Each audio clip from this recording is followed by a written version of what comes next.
Como ocurrió con Eddie, Eccles fue señalado injustamente como responsable del asesinato de 3 niños durante un supuesto ritual satánico en 1993 junto con 2 más de sus amigos.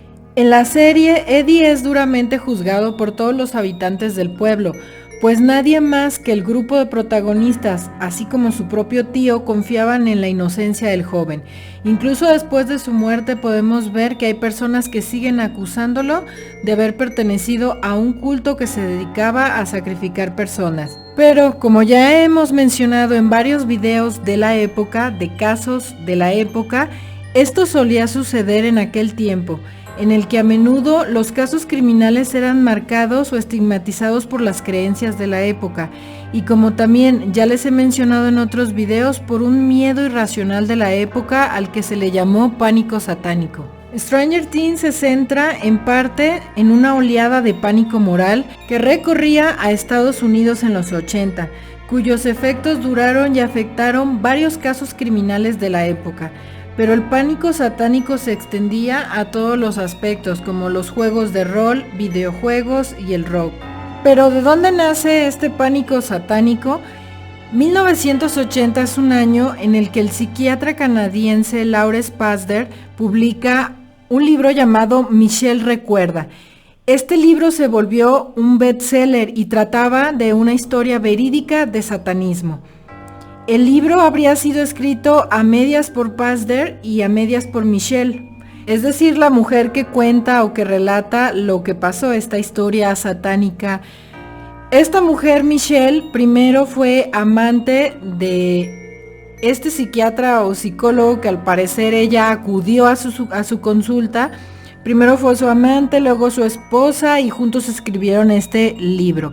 Michelle acudió con este hombre porque iba a tratarse una depresión que supuestamente tenía por un aborto espontáneo, y tras varias sesiones infructuosas el psiquiatra habría decidido usar regresión hipnótica sobre la chica para así encontrar los posibles traumas reprimidos. En concreto, el doctor empleó la terapia de memoria recuperada, una práctica de dudosa fiabilidad en la cual la hipnosis suele ir acompañada de psicofármacos a granel. Esto creó la idea o la sugestión de que efectivamente una persona había pasado por una situación verídica de satanismo. Y esto, en conjunto a las películas de la época que marcaron a la generación, como El bebé de Rosemary, El exorcista, Las profecías, la literatura de la época, hacían que las personas sintieran que cuando algo era inexplicable o diferente era porque Lucifer estaba presente.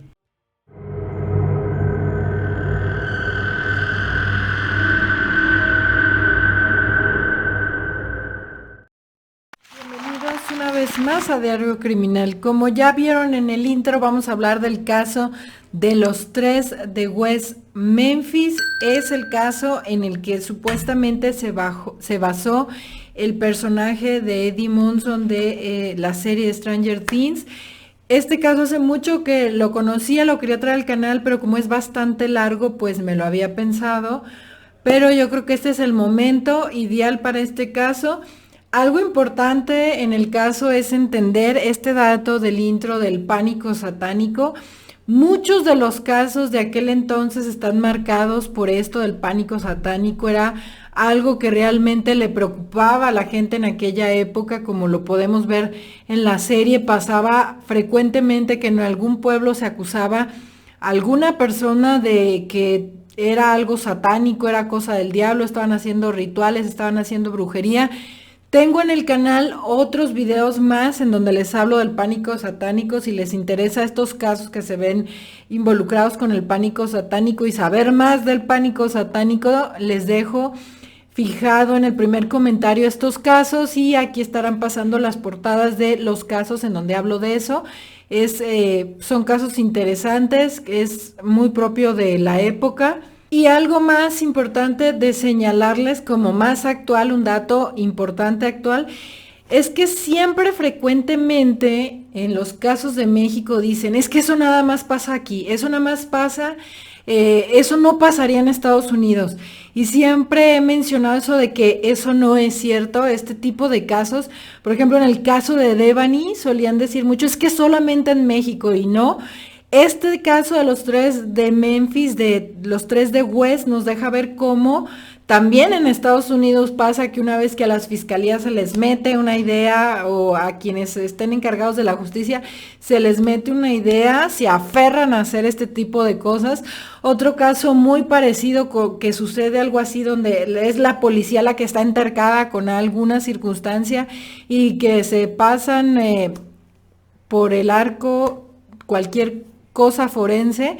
También es el caso de Making the Murder, esta serie conocida de Netflix. Así que no solo pasa este tipo de casos tan impactantes en México, y este caso es una prueba de que también pasa en Estados Unidos. Tal vez me digan que fue hace muchos años, pero hay casos muy recientes similares. Esto de que solo pasa en México pasa prácticamente en todo el mundo, este tipo de casos en donde las cosas se hacen totalmente mal y la ciencia forense se deja totalmente de lado para dar paso a creencias, ideas o obsesiones. Así que bueno, importante señalar también eso. Y ahora sí vamos con el caso. Los 3 de West Memphis, se les conoce así a este caso, es el apodo que se le da al caso de 3 hombres que fueron juzgados y condenados en 1994 siendo adolescentes por la muerte de otros 3 niños, y esto sucedió en la ciudad de West Memphis, en Arkansas, el 5 de mayo de 1993. 3 niños de 8 años de edad desaparecieron el 5 de mayo de 1993. Steve Branch, Michael Moore y Christopher Byers. Ellos fueron reportados como desaparecidos alrededor de las 7 de la noche por el padre de Byers, John Mark Byers, quien dijo que además lo había visto a otros de los padres de los chicos llamarlos y que los chicos estaban los 3 juntos. Aquella noche hubieron algunas búsquedas en la zona para ver si les podían encontrar, pero no hubo rastro de los 3 jóvenes. Al día siguiente, 6 de mayo, se unieron a la búsqueda los policías y equipos de rescatistas.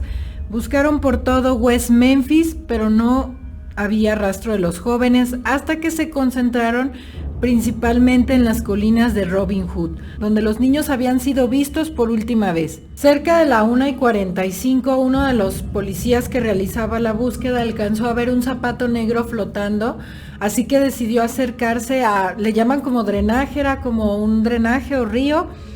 Él se mete y es ahí que empieza a toparse con los cuerpos, siente algo flotando y efectivamente son los cuerpos de los niños. Los cuerpos fueron encontradas en algunas posiciones extrañas, estaban sin ropa completamente, ni ropa interior, nada tenían puesto, y estaban amarrados de manos y pies por la espalda, quedaron así atados, y en el río o mar o drenaje, como le llaman, estaban unos palos que tenían su ropa enredada, pero la ropa que hacía falta era toda la ropa interior de los chicos, no aparecía esa ropa interior. Y en el caso de Christopher Byers presentaba varias laceraciones en diferentes partes de su cuerpo y también laceraciones, y había sido mutilado de sus zonas íntimas. Los 3 fueron hallados, como les dije, desnudos y atados con los cordones de sus zapatos. Les habían atado los tobillos derechos a las muñecas derechas por detrás de la espalda, y los tobillos izquierdos a las muñecas izquierdas también por detrás de la espalda. Todos los chicos presentaban hematomas en diferentes partes del cuerpo. La autopsia estuvo a cargo del patólogo forense Frank Paretti, indicó que Byers murió por múltiples heridas, mientras que Moore y Branch fallecieron por múltiples heridas y ahogamiento. En un primer momento la policía sospechó que tal vez habían sido violados, pero esto nunca se pudo confirmar, ya que más adelante se dijo que no habían sido violados. En uno de la ropa de los pantalones se encontró semen, pero al parecer esta prueba no se tomó en cuenta ni tampoco se preservó, así que nunca quedó claro si habían sido violados o no. Se habló de que habían sido cortados con un cuchillo. y pues la defensa en un momento dijo que habían sido asaltados en ese mismo lugar y asesinados en ese lugar. Aquí comenzó una pelea, una legata por saber si efectivamente ellos fueron atacados en otro lugar y dejados ahí, o si había sucedido todo en ese mismo lugar. Y esto era bastante llamativo o importante de entenderlo, porque eran 3 chicos, era difícil poder someter a 3 jóvenes en un lugar que además al parecer no estaba tan despoblado. Era muy probable que se hubieran escuchado sus gritos o que pedían ayuda o que alguno se hubiera escapado. Sin embargo, nunca se pudo comprobar exactamente si las cosas sucedieron ahí, si el crimen sucedió ahí o si los chicos habían sido transportados a ese lugar. También se hicieron estudios en sus cuerpos de si habían consumido alguna sustancia o algo, y solo en el caso de Byers se encontró que estaba medicado con Ritalin, pero también estos estudios dejaron ver que era una dosis recomendada, una dosis que él tomaba con fines terapéuticos, ya que tenía un déficit de atención, pero fue lo único que se encontró. Sobre estos 3 niños, las víctimas, pues se sabe que los 3 eran amigos que cursaban el 2º grado en la escuela primaria Weber y que habían alcanzado el rango de lobato en un club local.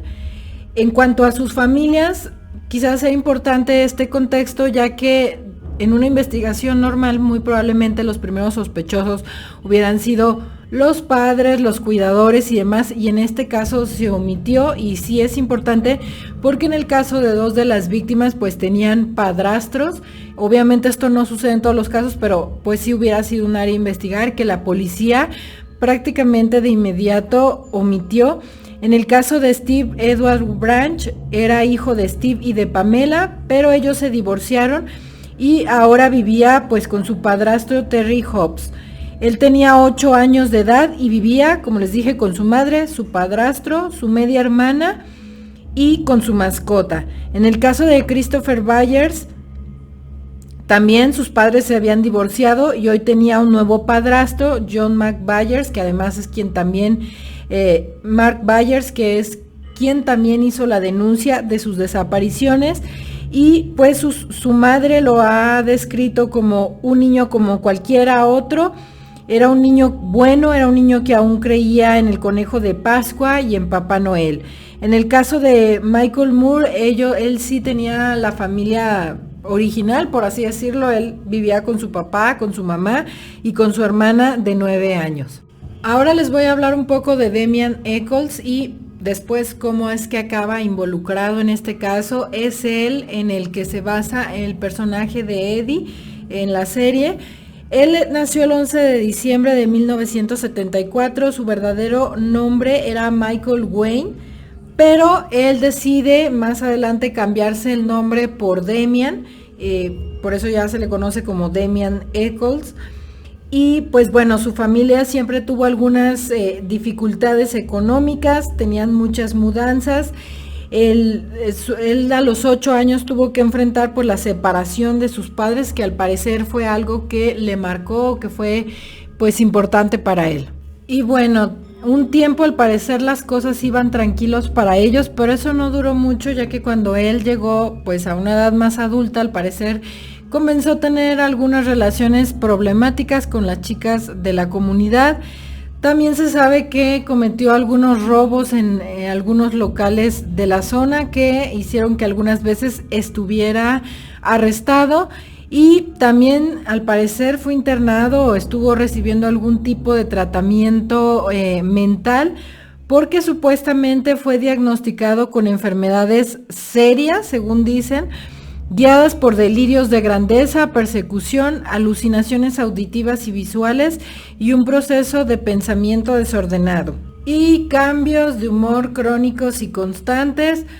En realidad no hay nada como tan grave que haya hecho, pero algo que sí pasaba era que resaltaba bastante en este pueblo de Memphis, de West Memphis, porque al parecer a él le gustaba, sí le interesaban algunos datos del ocultismo, también tenía algunos libros de Aleister Crowley y le interesaba la Wicca, y esto al parecer lo hacía ver diferente, ya que también este pueblo, este condado, se sabe que es muy religioso, y al parecer por esto fue que comenzó a llamar la atención de los investigadores, y además porque una de las personas que se involucró en este caso era una persona que supuestamente era experto en el satanismo. Supuestamente podía notar cuando una persona era satánica o cuando le interesaban este tipo de gustos, este tipo de cosas, y esta persona,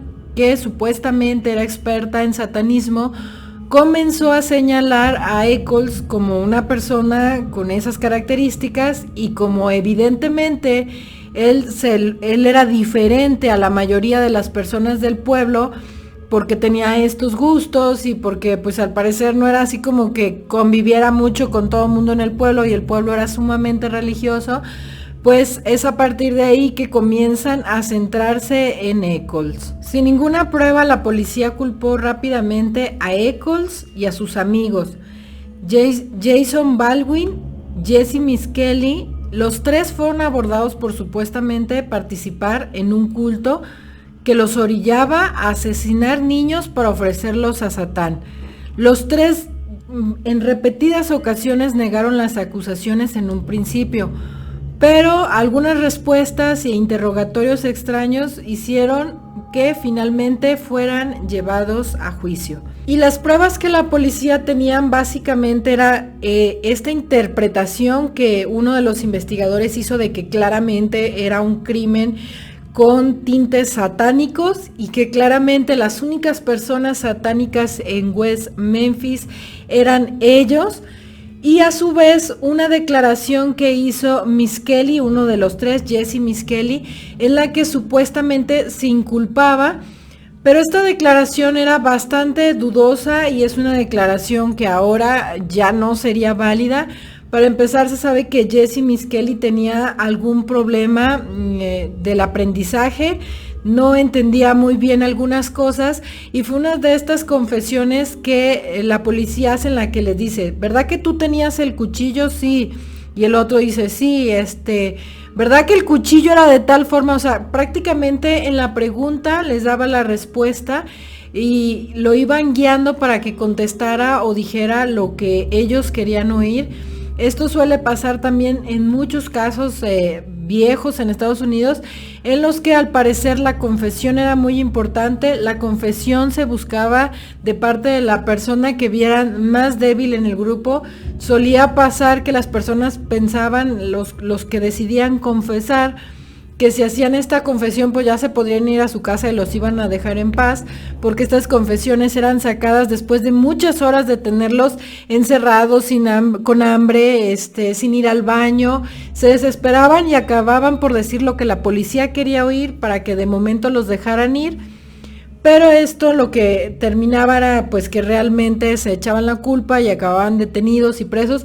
Hay varios casos que tienen este estilo, de hecho también el que les mencioné al principio, que tiene documental en Netflix, el de Making the Murder, en donde a una persona que también tiene algún problema medio de retraso, de alguna situación así, la hacen prácticamente confesar algo que no hizo. Y otra de las pruebas que supuestamente tenían era el testimonio de Vicky Hutchinson, quien aseguró haber escuchado a Eccles confesar los asesinatos de los tres niños durante una reunión de la religión pagana Wicca, semanas después del crimen. Se sabe que a esta persona como que la infiltraron, la acercaron con ellos, precisamente con esta finalidad. De hecho, en una ocasión intentaron grabarlo haciendo este tipo de confesiones. Esta persona además dijo que sí, que efectivamente eran súper satánicos porque tenían algunos libros, porque se juntaban a hacer cosas oscuras de vez en cuando, supuestamente cosas oscuras.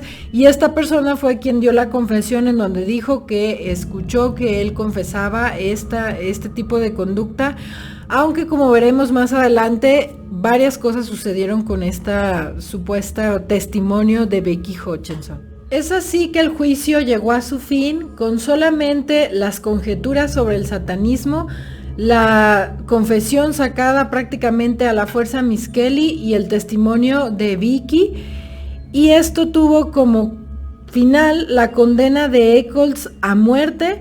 Jason Baldwin fue condenado a cadena perpetua y Jesse Misskelley fue condenado también a cadena perpetua más 2 sentencias de 20 años. Durante el juicio, la fiscalía afirmó que los niños murieron como consecuencia de un ritual satánico. Sin poder probar prácticamente nada, no había pruebas de ADN ni de que testigos los hubieran visto a ellos 3 en ese lugar. Aparte, era bastante improbable que esto sucediera, ya que estamos hablando de 3 niños y 3 jóvenes, o sea, realmente someterlos hubiera sido difícil. Eran 3 y 3, pero habría tenido que haber una pelea, un enfrentamiento, como les dije. El lugar no estaba tan alejado, algo se hubiera escuchado. Además, Echols y sus amigos pues también eran bastante jóvenes como para cometer casi el crimen perfecto en el que no hayan dejado ADN, testigos ni nada. Y si los hechos no se cometieron en ese mismo lugar en donde los cuerpos fueron encontrados, entonces ¿en dónde? Porque estos 3 jóvenes pues vivían todavía con sus padres también. ¿En dónde fueron cometidos estos crímenes? Me estás diciendo que 3 jóvenes lograron someter a 3 niños, además atarlos, atacarlos de esta forma sin que ellos se pudieran defender, sin que nadie viera ni escuchara nada. Es bastante improbable, no había pruebas de nada y también eso es, o sea, si van comenzando una carrera criminal, ¿cómo es que no fallaron en nada? Siendo 3, o sea, realmente este crimen sin duda nos habla de una persona o personas experimentadas que lo planearon, alguien grande, alguien que realmente los puede someter. Nos está hablando de mucha planeación, como para creer que 3 jóvenes lo hicieron ahí.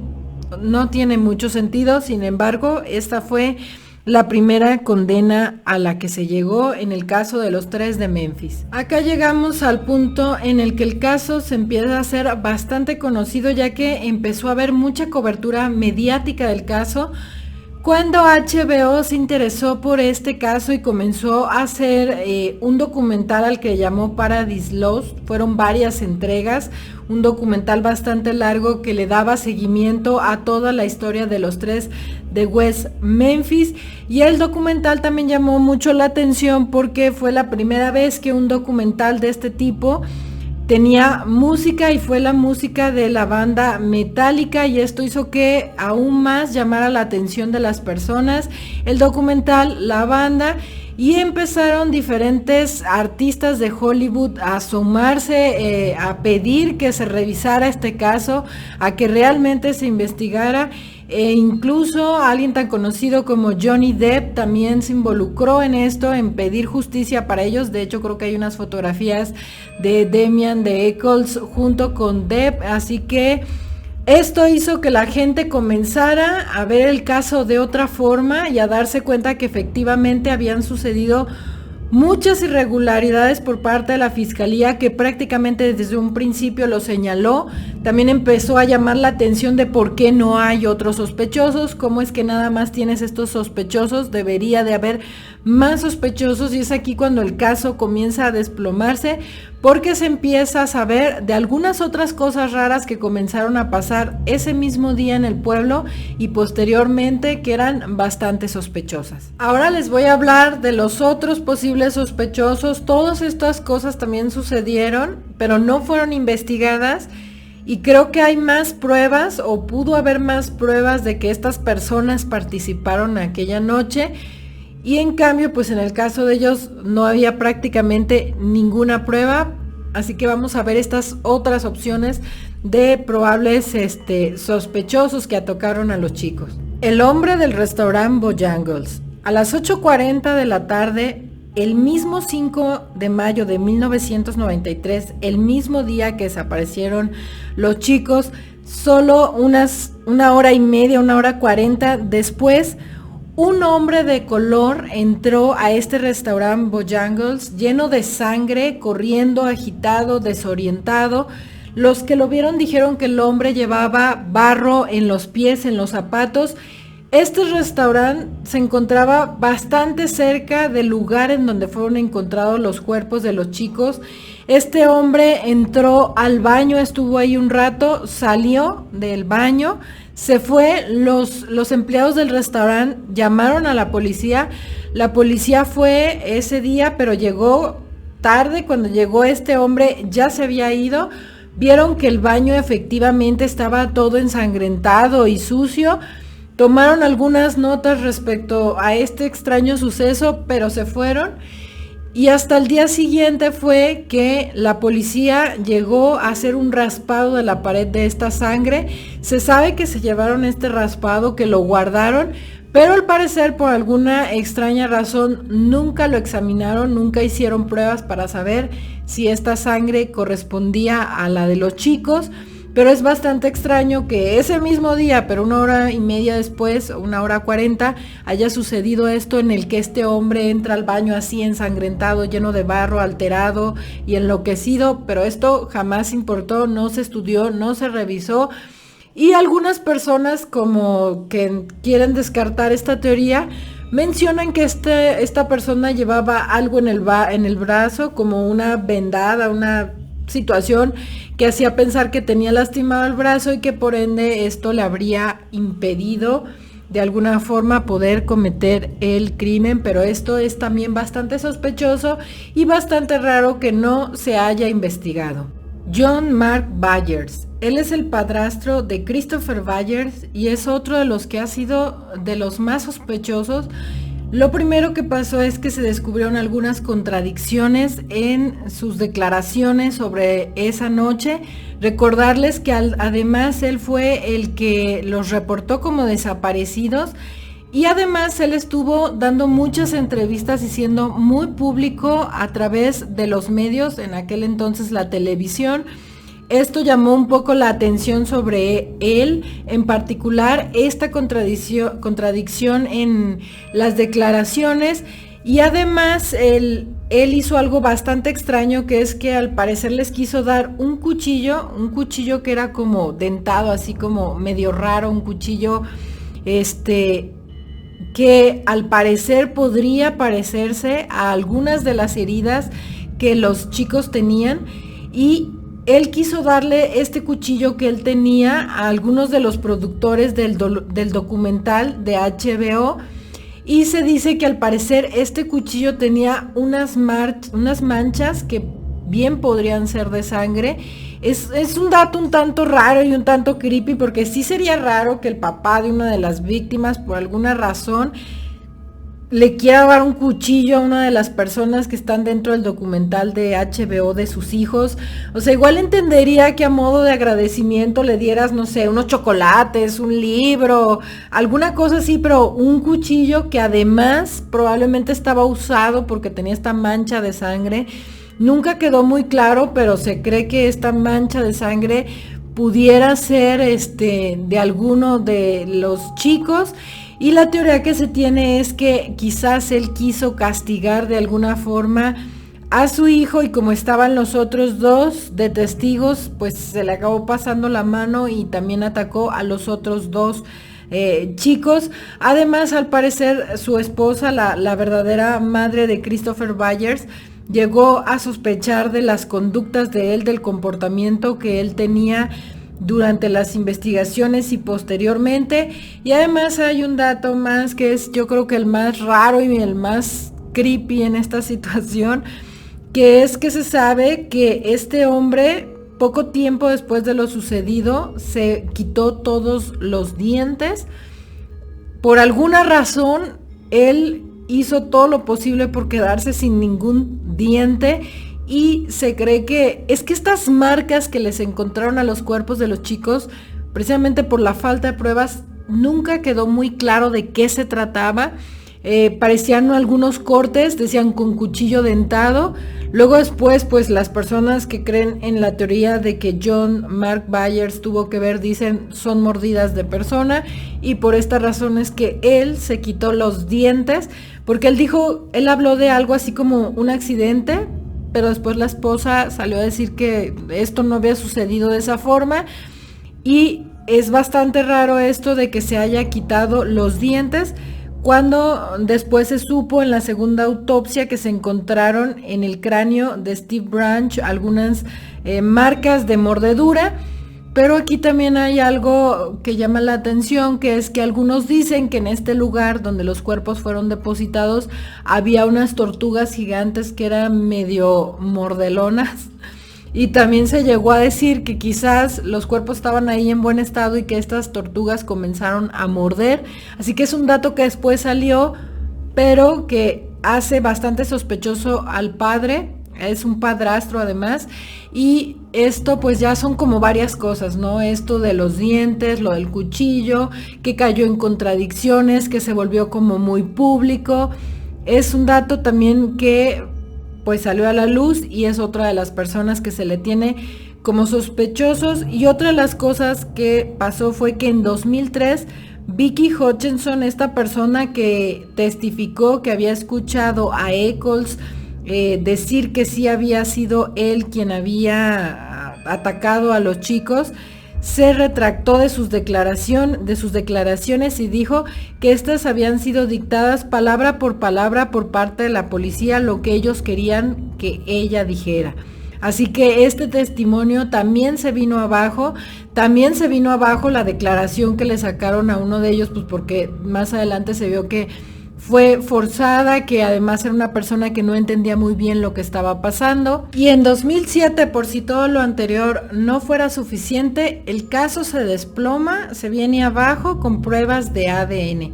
Pues salió a la luz que se había recolectado ADN de los cuerpos y del lugar en donde fueron encontrados, y este ADN que se encontró no cuadraba, no tenía nada que ver, no era ADN que le perteneciera a ninguno de los tres chicos inculpados, a ninguno de los tres de West Memphis. Este ADN no pertenecía a ellos.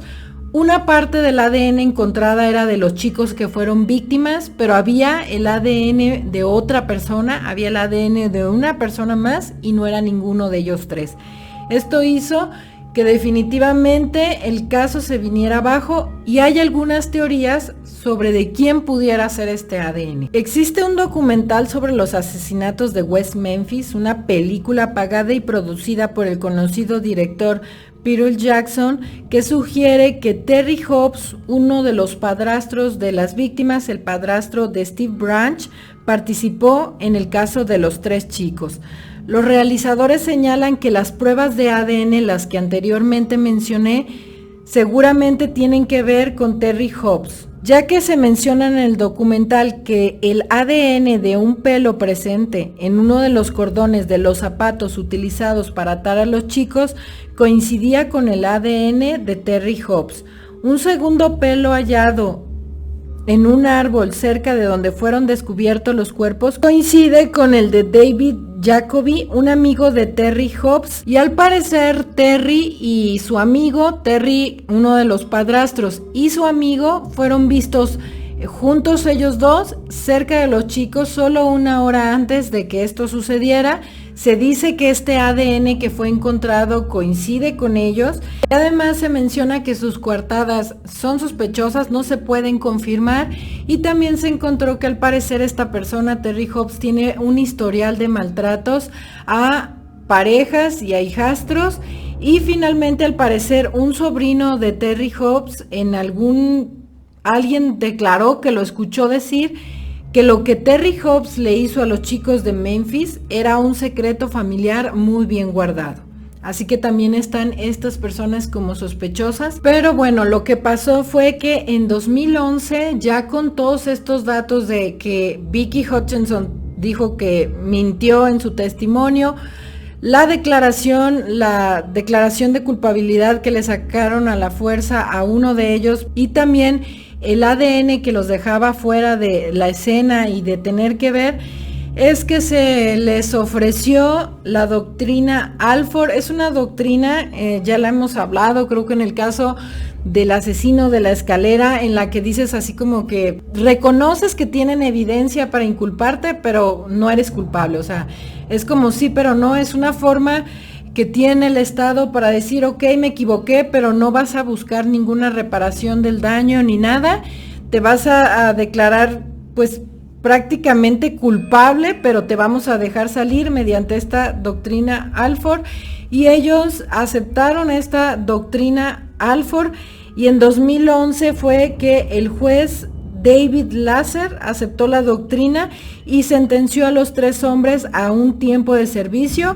Fueron liberados con 10 años de sentencia suspendida, pero ellos ya habían pasado 18 años en prisión, 18 años en prisión, sin ser culpables, sin haber pruebas, solamente porque parecían los satánicos, los raros del pueblo, y como alguien dijo, estos crímenes me parecen satánicos. ¿Y quiénes son satánicos? Pues estos 3, agárrenlos y vámonos. Pero entonces, ¿quién mató a estos niños? ¿Quién les quitó la vida? Pues todavía algunos dudan de Misskelley, Eccles y Baldwin, ya que algunos de los padres prácticamente desde un principio dijeron, ¿sabes qué? Ellos no tienen que ver. Pero todavía hay algunos de los padres de los chicos que dudan de ellos, y por supuesto los investigadores del caso siguen dudando de ellos, ya que sostienen que pues había pruebas. Ellos siguen diciendo que esto eran pruebas. De hecho, algunos de los investigadores mencionan que un dato que es sumamente importante es que los chicos presentaban en sus amarres, en la forma en que fueron encontrados, 3 tipos de nudos diferentes, que entonces no pudo haber sido una sola persona, que fueron 3, y pues que ellos eran 3 y que son 3 nudos diferentes porque fueron ellos 3. Como gran prueba de esto, hay algunas personas que insisten en dudar. Sin embargo, las pruebas son bastante contundentes. Que no haya ADN de estos 3 jóvenes es más que suficiente. Digo, eran los 3 bastante jóvenes como para cometer el crimen perfecto y no dejar ninguna prueba. También ya no hay ningún testimonio que diga que se les vio cerca ese día. Controlar a 3 chicos en ese mismo lugar hubiera sido bastante difícil, y lo cierto que hasta el día de hoy este es un caso sin aclararse. No se sabe qué fue lo que pasó. Sigue sin resolverse el caso de estos 3 chicos, y solamente se tienen a estas personas que estuvieron 18 años en prisión, que fueron culpadas básicamente nada más por su aspecto, sin que hubiera ninguna prueba. Y pues bueno, es en lo que está este caso. No sabemos, últimamente muchos casos se han estado solucionando con avances de ADN que hay. Yo creo que este no va a ser uno de esos. Creo que va a ser un caso que va a permanecer siempre con el misterio de qué fue lo que les pasó a estos 3 chicos. Y pues bueno, lo que ha pasado con Damien Eccles, que pues es a quien llamó más la atención, porque era así como que él era el más satánico y él fue el que le dijo a los demás que lo hicieran y demás. En cuanto a él, se sabe que ha seguido escribiendo. Cuando estaba en prisión conoció a Lori Davis, quien es su esposa. Él en libertad ha seguido con su labor literaria, escribe canciones, obras poéticas. También ha participado en algunos de los documentales que hay sobre el caso de ellos, de los 3 de Memphis. Y también escribió su propio libro contando lo que le pasó. Y pues han seguido unas vidas normales. No se sabe que hayan tenido nuevamente algo turbio en sus vidas, lo que también dice bastante. Y pues bueno, es Damien Eccles en quien se basa el personaje de Eddie de la serie de Stranger Things, y es un caso que ha llamado la atención precisamente por esto, porque se basaron en este caso, lo cual es de esperarse, ya que, bueno, si seguramente ven la serie, se han dado cuenta que quienes escriben la serie pues frecuentemente hablan o tienen datos, o la serie está basada más o menos en esa época. Seguramente fue un caso, un crimen que ellos recuerdan, que les llamó la atención de cómo estos chicos, solo por ser diferentes en este pueblo, pues fueron acusados, acechados y estuvieron tantísimo tiempo en prisión. Es un caso bastante interesante, aunque sea un caso sin resolver. Pero bueno, hasta aquí el caso de hoy. Déjenme saber, ¿ya lo conocían? ¿Les gustaría más casos del pánico satánico? Les digo, hay varios casos que están en el canal que fueron marcados por esta época, y estos miedos de la época son bastante interesantes. De hecho, entre ellos está también el caso de los hijos de Sam, que también tiene documental. Bueno, el hijo de Sam y su documental Los hijos de Sam. En ese caso también les hablo de cómo influyó esto, el pánico satánico. Que bueno, esto suele pasar, yo creo que según la época se ve marcada por lo que hay más fuerte en ese momento. Les digo, es una época en la que las películas, los libros, todo tuvo un boom respecto a lo satánico. Es como ahorita que todo pasó en TikTok, pasó en redes sociales, quedó grabado. Es algo parecido, muy propio de la época y que llega a tocar los casos y todo lo que tiene que ver con la cultura de ese momento. Pero bueno, déjenme en los comentarios qué les pareció el video, qué otros casos les gustaría ver y nos vemos en un próximo video.